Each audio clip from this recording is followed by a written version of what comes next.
हमारे भोजपुरी इंडस्ट्री के सुपरस्टार खेसारी लाल यादव जी का संघर्ष 2 मूवी का ट्रेलर देखने के बाद भोजपुरी तो छोड़ो, साउथ मूवी में भी काम करने का मौका मिल रहा है। साउथ मूवी के कई सारे एक्टर्स बोल रहे हैं कि आओ हमारे साथ काम करो, क्योंकि जो संघर्ष 2 मूवी बनाई गई है बिल्कुल एकदम ऐसा लग रहा है कि यहाँ साउथ मूवी है।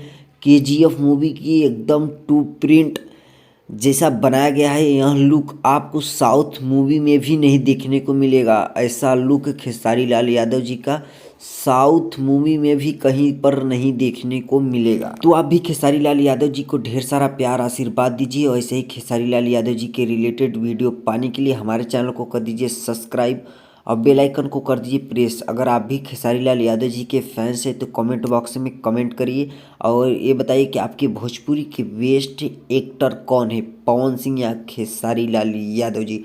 ये बात कमेंट में बताना ना भूलिएगा।